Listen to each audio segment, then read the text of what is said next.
The desert was silent. Only the wind moved across the endless golden sand.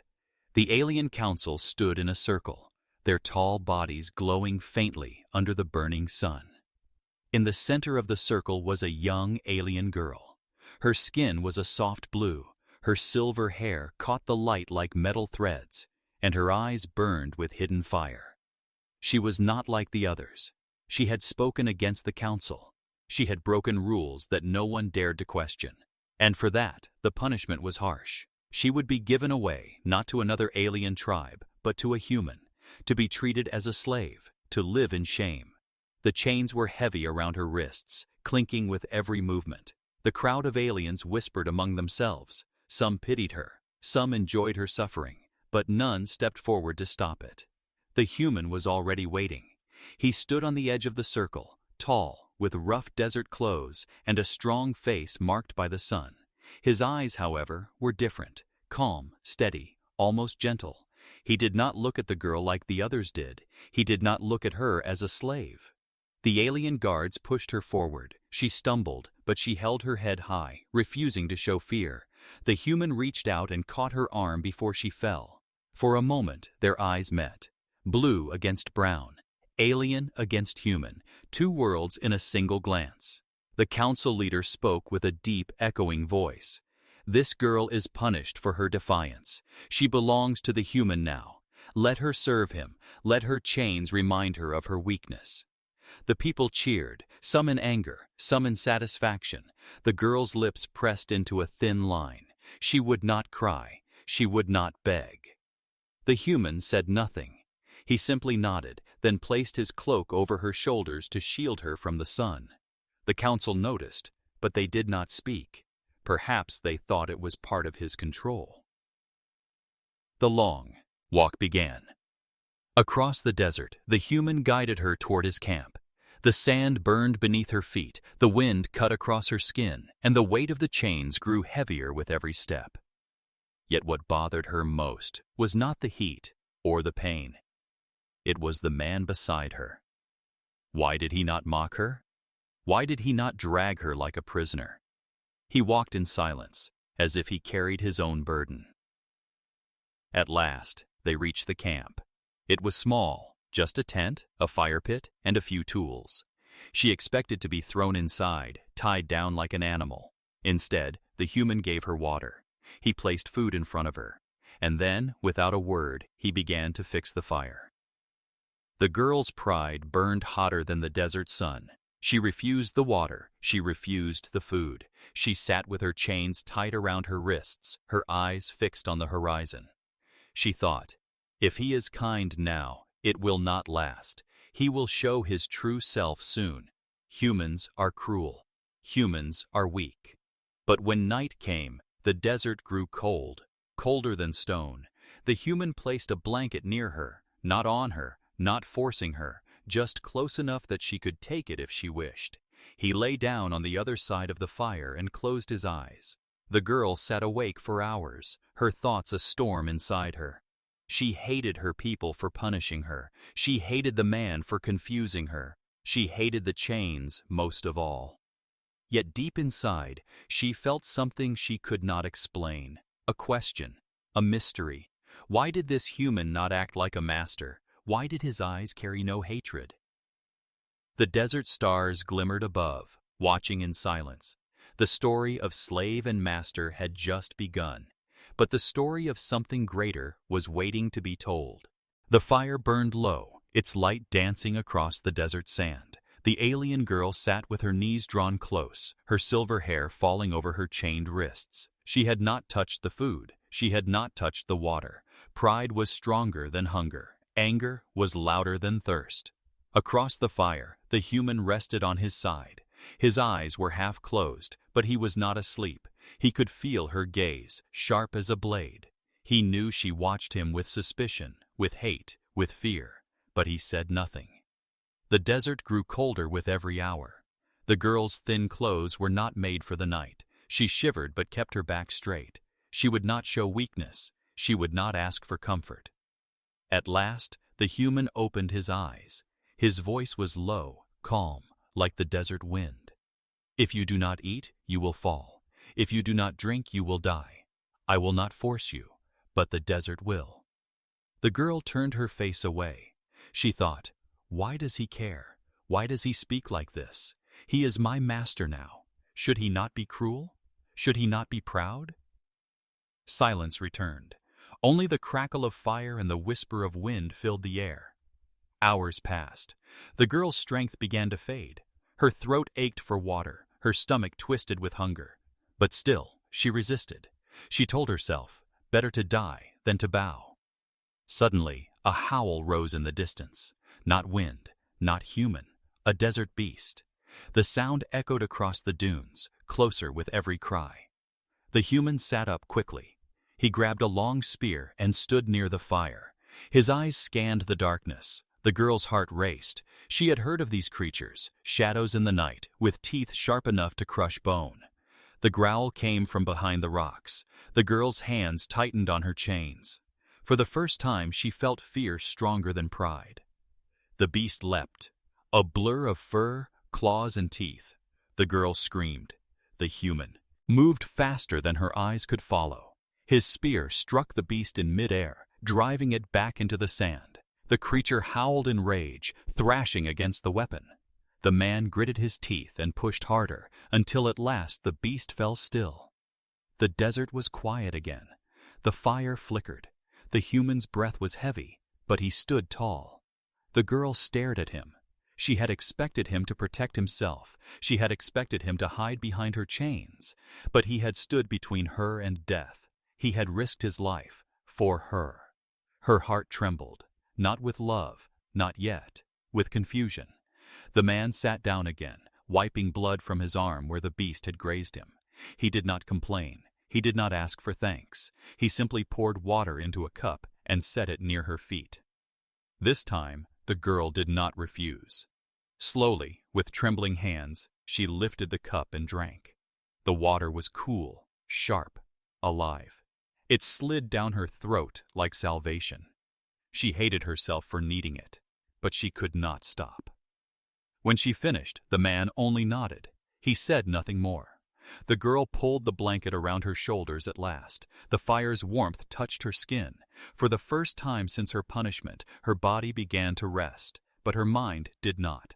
She thought of the council who had laughed at her suffering. She thought of the chains that bound her wrists. And she thought of the man across the fire, silent, watchful, stronger than she had believed.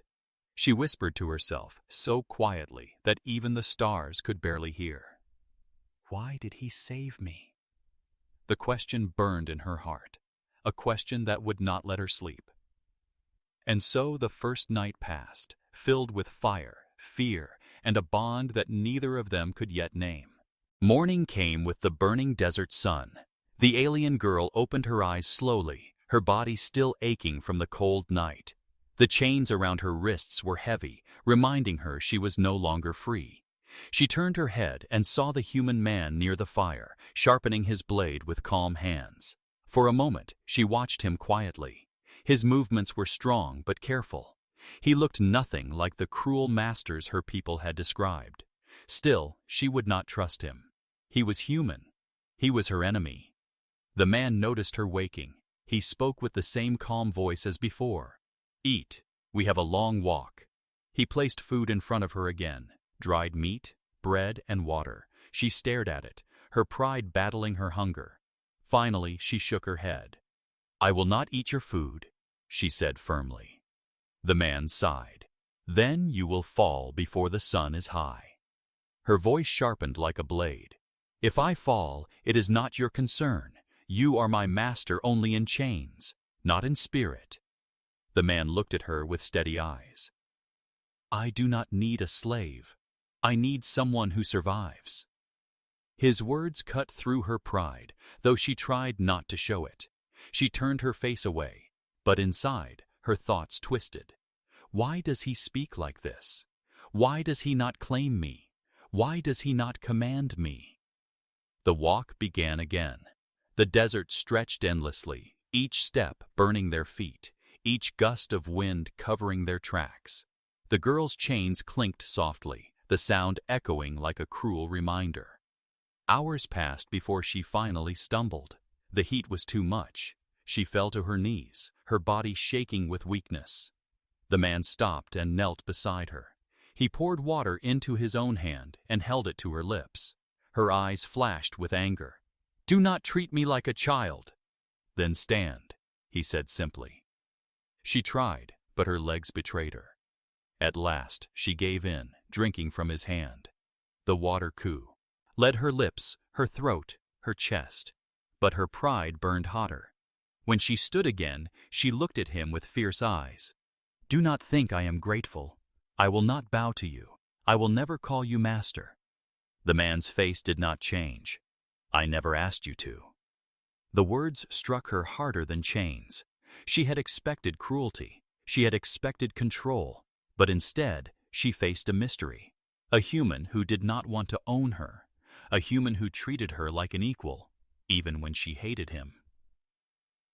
That night, as they rested again by the fire, the tension grew. The girl sat with her chains close, her eyes sharp. The man cooked food in silence. At last, she spoke. "Why?" Her voice was low, almost a whisper. He looked up. "Why what?" "Why save me? Why give me water? Why not use the chains as they wish you to?"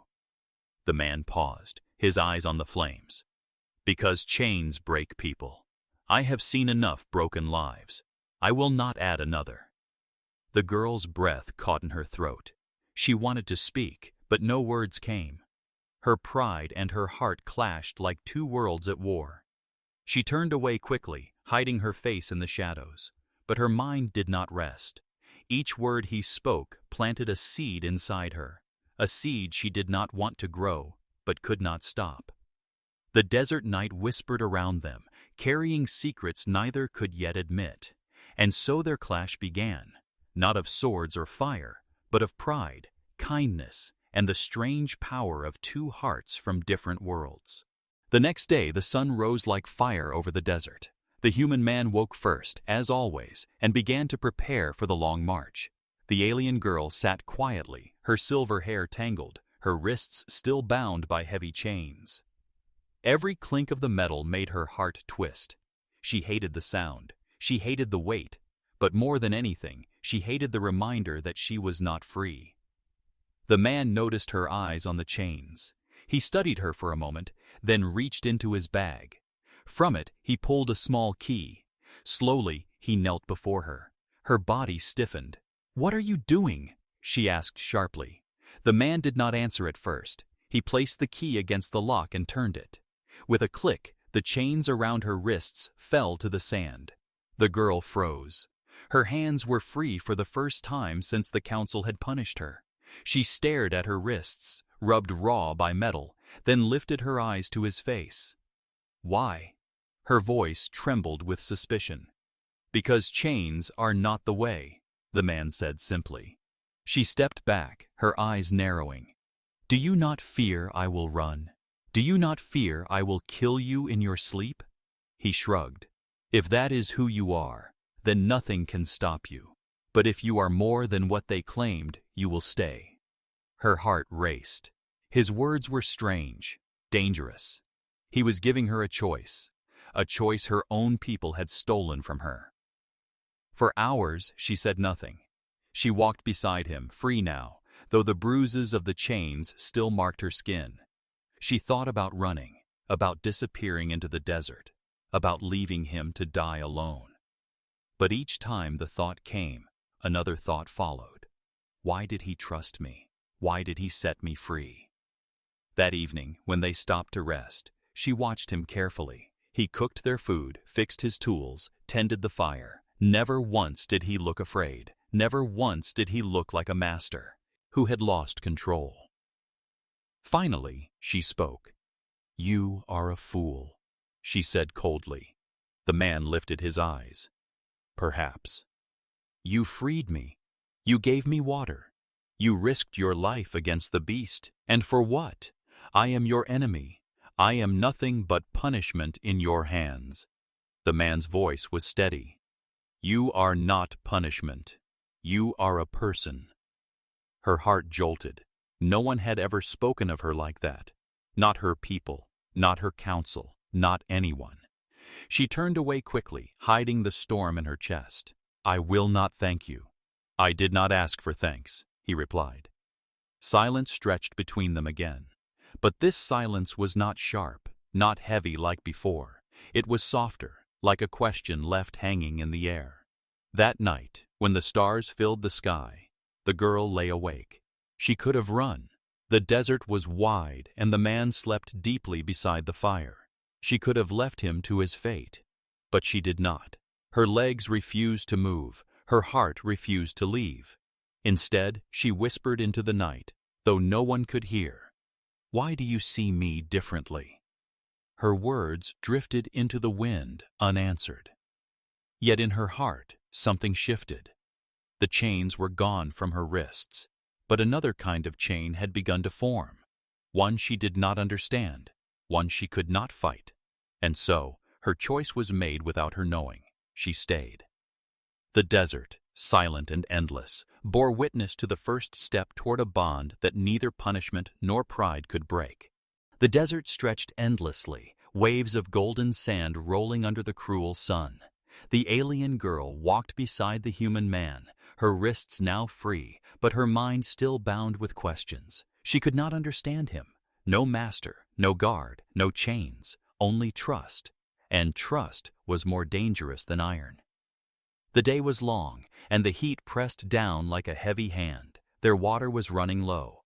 The man studied the horizon often, scanning the dunes. She noticed the way his eyes narrowed, the way his body tensed. Something was wrong. By evening, the wind began to howl. It carried a dry, sharp scent. The girl's skin prickled. She knew that smell. Her people had spoken of it. The desert storm. The man stopped suddenly. "We must find shelter," he said, his voice tight. The girl looked around. There was nothing but sand, endless sand. Her heart sank. "There is no shelter here." "Then we dig," he answered. They fell to their knees and clawed at the sand with bare hands, scooping out a pit deep enough to crouch inside. The wind grew stronger, the sky darkened, and the storm was upon them. The desert roared. Sand whipped through the air like knives. The sky turned black, the wind screaming like 1,000 voices. The girl huddled in the pit, chains of fear tightening her chest. The man threw himself beside her, covering her with his cloak, shielding her with his body. The storm raged for hours. Sand buried them, filled their mouths, stung their eyes. The girl trembled beneath the weight of the cloak, hearing the storm beat against him again and again. Yet he did not move. He held firm, like a wall, refusing to let her be torn away. At last, silence. The storm passed, leaving only the sound of their ragged breathing.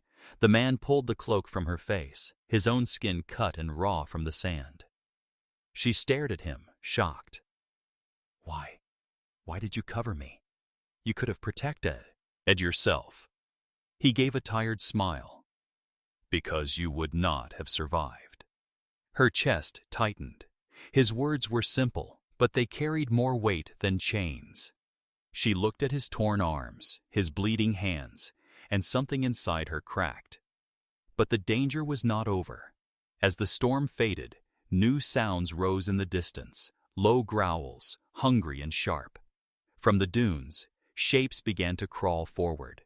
Desert beasts, drawn by the storm and the scent of weakness, their glowing eyes fixed on the two figures half buried in sand. The girl's blood ran cold. She had seen these creatures once before. They hunted in packs, tearing prey apart with endless hunger. The man rose slowly, gripping his spear. He planted his feet in the sand, his body a shield before her once again. "Stay behind me," he said. Her pride wanted to argue, but fear silenced her. For the first time, she obeyed. The beasts charged. The man struck the first one, his spear piercing its chest. Another leapt, claws flashing. He rolled aside, striking again. Blood darkened the sand. The girl's heart pounded. She grabbed a rock, clutching it with trembling hands. When one of the beasts lunged at her, she struck it across the skull with all her strength. The creature fell back, hissing. She gasped. She had fought, even while still weak. For the first time, she and the man fought together. One by one, the beasts fell. At last, the survivors fled, leaving only silence, broken bodies, and the heavy sound of their breathing. The man lowered his spear, blood dripping from his arm. The girl's rock slipped from her hand, falling into the sand. Their eyes met in the fading light. For a long moment, nothing was spoken. But the truth was clear. They had survived, not because of chains, not because of power, but because they stood together. And though she would not admit it aloud, the girl felt something new inside. Her heart, not just confusion, not just pride, a spark, small, dangerous, alive. The desert was quiet again. The bodies of the beasts lay scattered across the sand, their dark blood sinking into the golden dunes. The human man leaned on his spear, breathing heavily, sweat and blood streaking his face. The alien girl stood behind him, her hands still shaking from the fight, the broken rock at her feet. For a long time, neither spoke. The silence was heavy, filled with the echo of what had just happened. Finally, the man turned to her. His eyes, though tired, carried calm strength. "You fought," he said simply. The girl lifted her chin. "I defended myself." His lips curved into a small smile. "That is still fighting." She felt heat rise to her face, though not from the desert sun. She wanted to deny it, to turn away, but his words lingered in her chest. No one had ever spoken to her like that. Her people had punished her, shamed her, and called her weak. Yet this human saw something else. They buried the dead beasts beneath the sand, then set their camp near the rocks. The girl watched him quietly as he cleaned his wounds, his hands steady, though blood marked his skin. She had expected him to order her to help. Instead, he worked alone, as if her pride mattered to him. When he finally sat down, he pushed a piece of bread toward her. "Eat. You will need strength." Her eyes narrowed. "Do you think a little food will make me loyal to you?" He shrugged. "Food does not create loyalty. Survival does."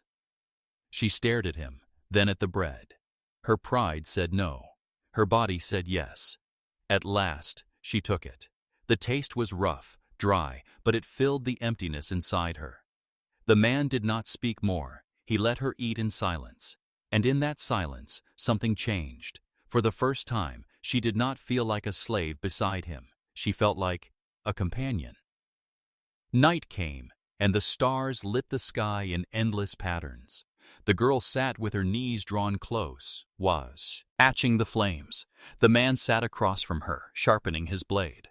Finally, she broke the silence. "You could have left me in the storm. You could have left me to the beasts. Why did you not?"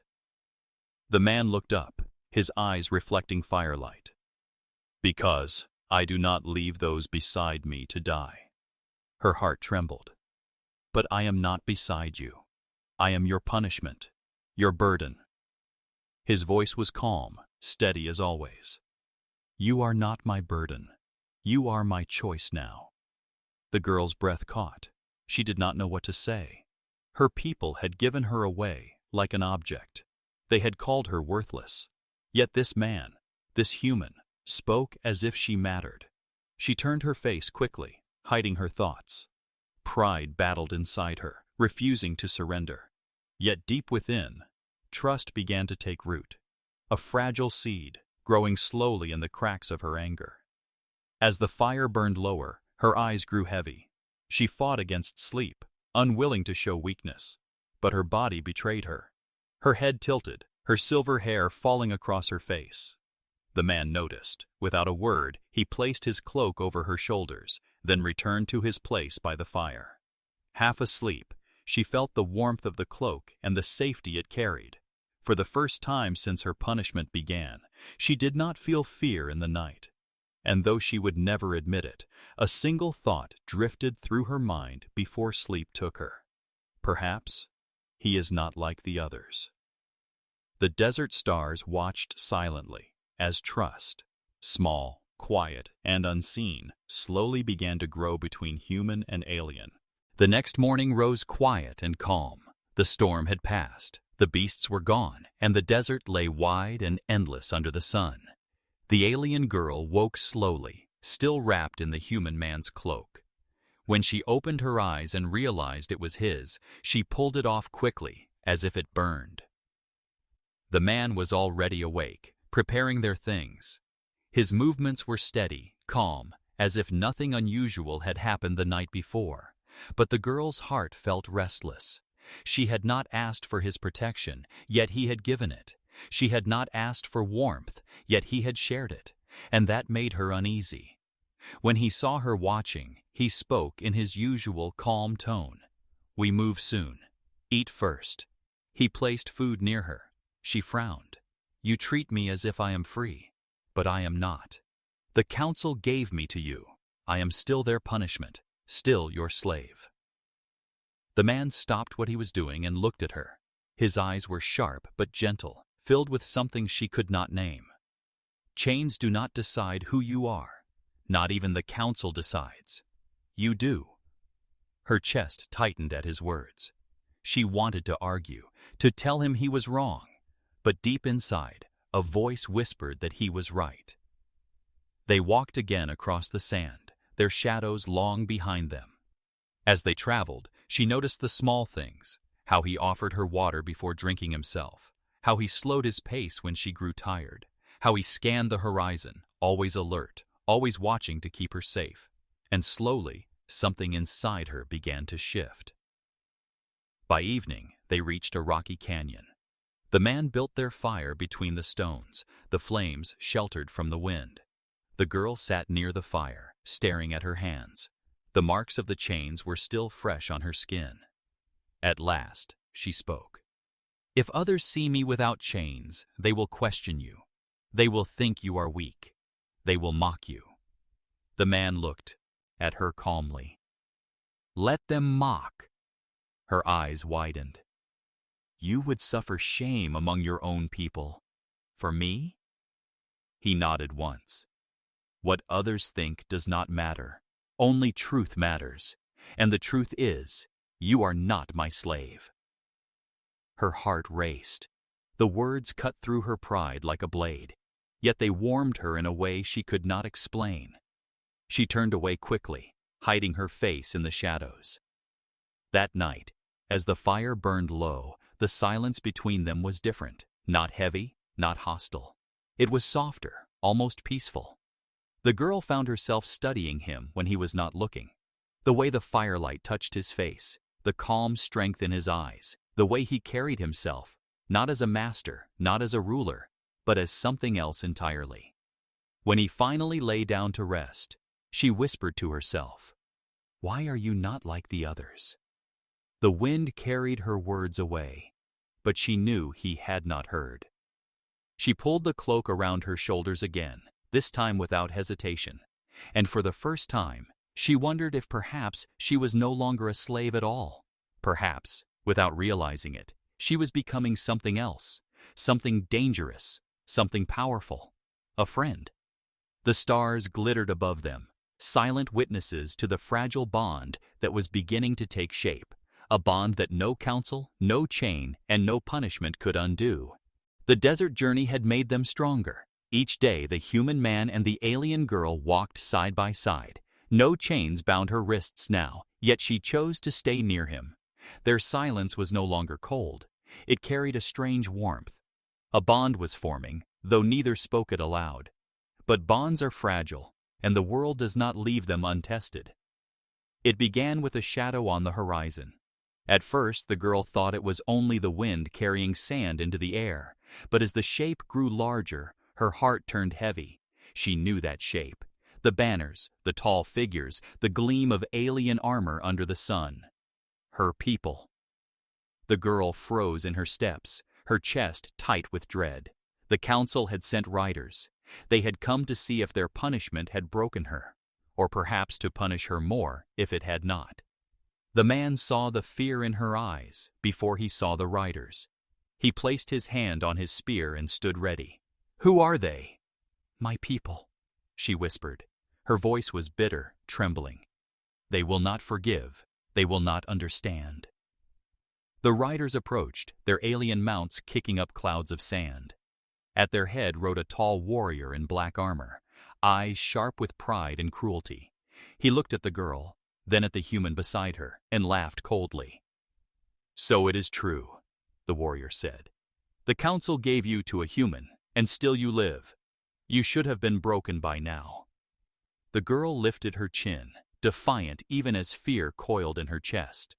"I am not broken," the warrior sneered. "Then you must be punished again." He raised his weapon, but the human stepped forward, spear in hand. His voice was calm, steady, filled with quiet strength. "She is not your prisoner anymore. She is not your slave." The alien riders roared with laughter. The leader's eyes narrowed. "And who are you to speak for her, human? She belongs to us. She belongs to her punishment." The man's grip on his spear tightened. "She belongs to herself." The girl's breath caught. His words struck her heart like lightning. She wanted to cry, to scream, to fight, but she could not move. Her body trembled with emotions she did not understand. The warrior dismounted and walked toward them, his armor gleaming. "Then let us test this human pride. Step aside, or die with her." The man did not move. For a moment, the desert was silent, the wind holding its breath. Then the clash began. The warrior struck with a curved blade, fast and deadly. The man blocked with his spear, the sound of metal echoing across the sand. The girl shouted, her voice breaking, "Stop! He is not your enemy!" But her people did not listen. They circled, cheering as the two fought. The human moved with skill, every strike measured, every defense steady. The warrior was strong, but the man's will was stronger. At last, with a final strike, the man disarmed the warrior. The blade fell into the sand, and the human pressed his spear to the warrior's chest. The crowd grew silent. The man's voice was low but clear. "If you want her back, you must go through me. But she is not yours anymore. She never will be." The warrior's eyes burned with rage, but he stepped back, humiliated. With a sharp gesture, he ordered the riders to retreat. The sound of hooves faded into the distance, leaving only the girl and the man in the quiet desert once more. The girl's eyes filled with tears she could not hold back. She looked at him, her voice breaking. "Why do you keep standing for me? Why do you fight for me?" He met her gaze, steady and calm. "Because you are worth fighting for." Her heart shook. For the first time, the chains inside her cracked, and she no longer knew whether she was his punishment or his destiny. The desert was quiet after the riders left, but the silence was heavy with danger. The alien girl sat close to the fire that night, her mind restless. Her people had seen her. They knew she was not broken, and they would return. She could feel it in her bones. The human man sat across from her, repairing his spear. His hands were calm, his face steady, but she knew the truth. He had risked everything for her. He had stood against her people, against their power, their judgment, their cruelty. And for what? She stared at him, her voice trembling. "Why did you do it? You could have stepped aside. You could have left me." He looked up, his eyes reflecting the firelight. "I told you before, I do not leave those beside me to die." Her throat tightened. She wanted to answer, but words refused to come. Instead, she looked away, staring at the endless stars above. The next morning, the decision came. From the horizon, smoke rose. A signal fire, her people's call. They wanted her to return, to face judgment, to be broken completely this time. Her heart pounded. The council would punish her again, perhaps worse than before. But if she stayed with the human, she would make him an enemy of her people forever. The man noticed her fear. He walked beside her and spoke quietly. "They want you back." She nodded, her silver hair falling into her face. "Yes, if I do not return, they will hunt me. They will hunt you too." "Then let them," he said firmly. Her eyes widened. "You do not understand. They will never stop. They will burn everything you have. They will destroy you." The man's jaw tightened. "Then I will fight. I will fight until they cannot." The girl's chest ached. No one had ever spoken of her like this. not as a burden, not as a punishment, but as something worth protecting. Yet the weight of her people pressed down on her like chains. That night, she sat alone on a rock, staring at the horizon. The desert wind whispered through her hair. In her heart, two voices battled. One voice said, "Return. You are one of them. You cannot belong to a human. If you stay, you will betray your people." The other voice said, "Stay. Here is safety. Here is kindness. Here is something your people never gave you, choice." Her hands shook.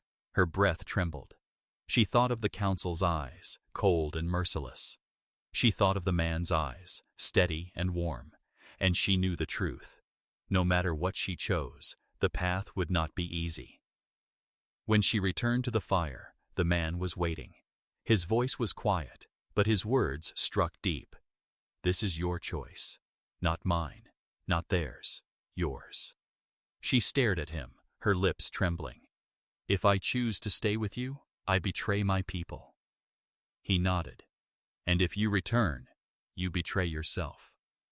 Her chest ached with the weight of it. For the first time in her life, no counsel, no chain, no punishment controlled her, only her heart. She lowered her head, her silver hair falling like a curtain. Her voice was barely a whisper. "I do not know what to do." The man leaned closer, his tone gentle but firm. "Then wait, do not rush. When the time comes, your heart will tell you." The girl closed her eyes. Her heart was already screaming, but she was afraid to listen, afraid of the choice that would change everything. And so the night stretched long, heavy with silence, heavy with fear. The stars above seemed to wait with her, knowing that when dawn came, she would have to decide. To return to her people, or to remain with the human who had broken her chains. The desert dawn was quiet, painted with soft gold and red light. The alien girl sat awake, her silver hair tangled by the wind, her eyes fixed on the horizon.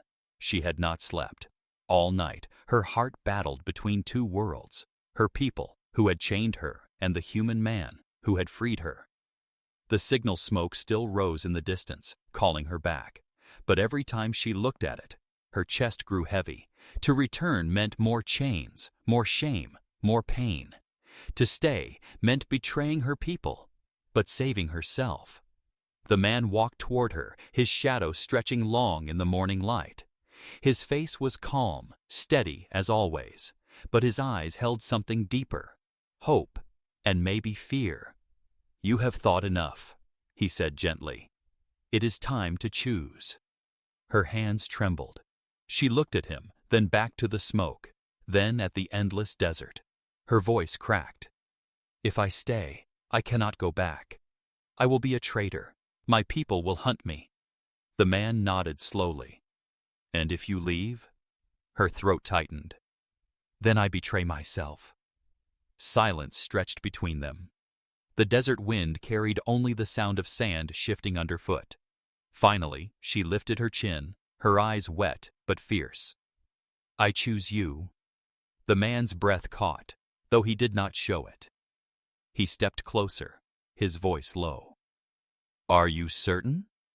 She nodded, tears sliding down her cheeks. "My people gave me to you as punishment. They thought they would break me. But you healed me. You saw me as more than chains, more than shame. I will not return. My place is here, with you." For the first time, her pride bent not from force, but from choice. The man's eyes softened. He reached out, not to chain her, not to claim her, but to hold her hands gently. "Then you are no slave. You are free. And if you wish it, you are mine, not as property, but as wife." Her breath caught, her heart racing. The word felt strange, pita, powerful, alive. She had been called many names before, rebel, traitor, slave, but never wife, never partner, never equal. With trembling lips, she whispered, "Yes." The desert seemed to pause, as if the wind itself held its breath at her choice. The chains were gone. The shame was gone. What remained was a bond stronger than metal, stronger than punishment, stronger than pride. Days later, when they returned to the settlement, whispers followed them. The aliens saw her without chains, walking beside a human, not behind him. Many scorned, many judged, but she held her head high, her hand in his. They stood together, and when he spoke the words of union in the human tongue, she echoed them in her own. 2 languages, 2 hearts, 1 vow. The council had given her as punishment, but she had turned that punishment into power, into freedom, into love. And when night fell, under the same stars that had once watched her chains, they shone instead upon her marriage. The alien girl was no longer a slave. She was a wife, a partner, a choice. And the story whispered across the desert for years to come, told by fires and carried by the wind. How a girl given in shame found love, and how a human proved once again why humans are special.